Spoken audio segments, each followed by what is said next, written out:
Hi, this is Cynthia. I hope everyone is doing well today. I wanted to come in and talk a little bit more about the book Christian Actor.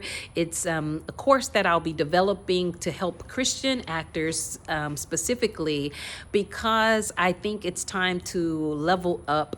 And I don't want to, again, put everyone in this box. It's just that a few years ago when I was hosting auditions through Exalted Arts Theater Company, I met with a lot of great talent and who they did come, and some were mostly prepared, but others probably didn't really know how to govern themselves. And not to harp on that, but it's just a reminder of why I'm doing these videos and how I believe I can help. And so thus the book Christian Actor has been born, and today we are going to talk about cold reading. And the reason we're going to talk about it is it can make people very nervous. And it makes you nervous if you don't know what you're doing. And if you're just going in and leaning on your own understanding and having no clue on how to build a character, then yeah, it's going to make you kind of nervous.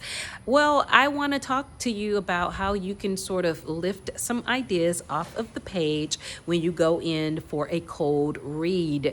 And if you have been blessed enough or lucky or fortunate or whatever word you want to use to be invited to do a cold read, that's great, because that means that whoever was like a decision maker in the room, they liked what you brought to your audition, and so they invited you to read something from the script, which are called sides, which could be any number of scenes that have been put together, and they will partner or pair you up with another actor, or maybe two, just depends on the scene.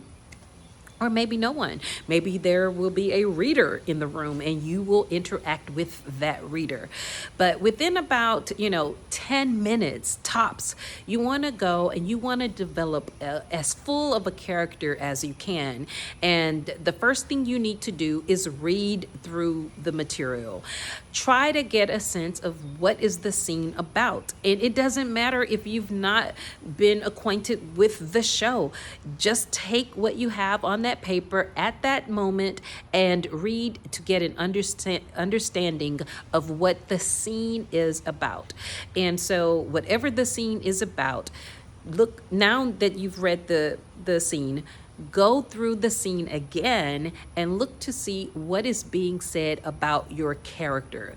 The person who's talking to you, do they make any types of observations about you? Oh, you have on that same yellow shirt I saw you with yesterday, or I notice you're always late. I mean, you were late to the wedding, you were late to Dad's funeral, you were late to your, whatever the case may be. What you're getting are clues about your character. I'm a late person. So now you could start to build from that. Why am I always late? What am I doing by being late? Oh, do I always wait until the last minute and that's why I'm late?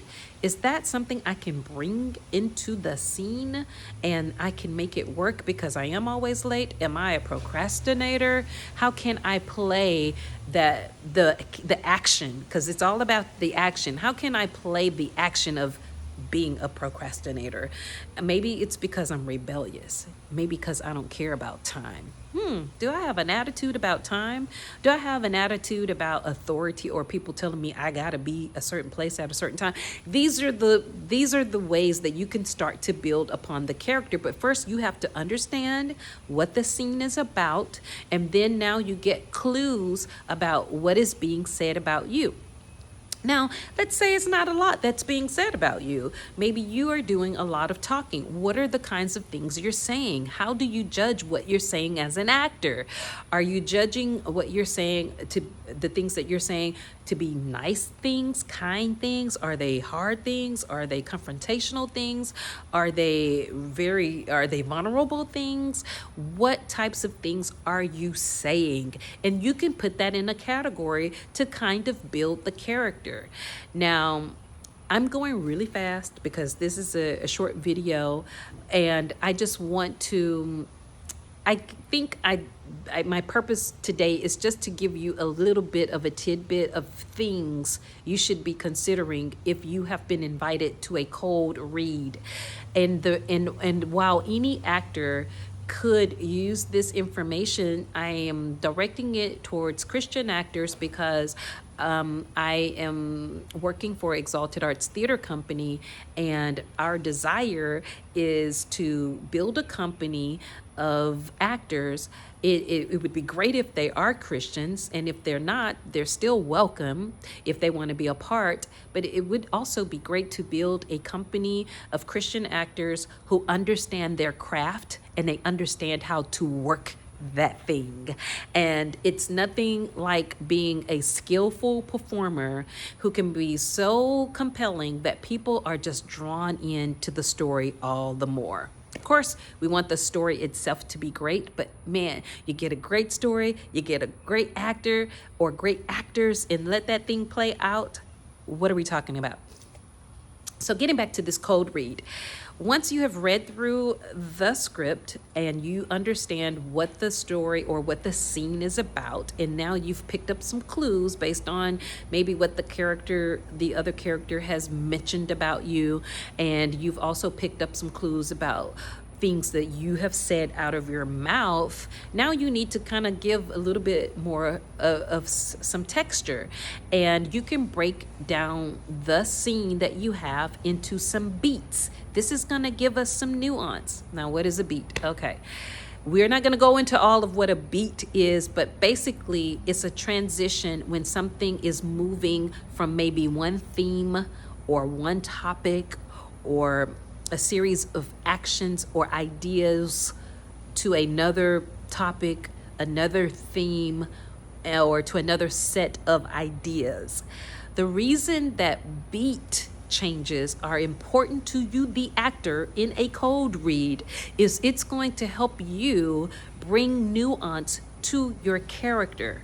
And therefore, depending on what the scene is, whatever the show is, your character may be able to turn on a dime some tears that were just previously laughter. It's because the beat changed. There was a shift. There was a transition. It changed. And therefore, a mood or an action changed. And if you can delve into that idea on a cold read, you will tap into gold, because now you have made this character that much more relatable or more endearing. More people want to know more about what it is that's going on underneath. And I'm talking about things about the cold read in no certain order necessarily. I'm just telling you the nuggets, and these videos, they'll get better. I'm not scripted. I'm just telling you what I know, but they will get better. And right now my purpose is just to simply get the video out. I can easily talk myself out of not making the video, and I want to make the video because I really, really do want to help you, and I will get better about preparing the video. But right now, please just stay with me on this topic of cold reading. Now that we have some of the fundamental things that we've discussed, let's move on to the basics of who you are. Give yourself an age, maybe your status, like if you live with your parents, are you single, are you divorced?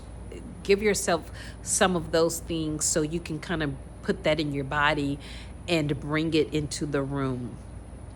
But one of the main things you need to know once you understand what that scene is about is you need to understand what is your objective.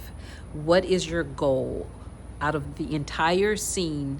What goal is it that you want to reach? What is your objective, I would say? And how are you going to reach that objective? What steps are you going to take? And when you decide what that is, choose the strongest verbs that you can, that can be, they're actionable verbs are action words, right? So choose the strongest things that you can perform, and then to make it even more compelling, put a way you're going to do it. So I'm going to fight for my marriage. I am not going to let myself be a statistic of divorce. I am tired of divorce.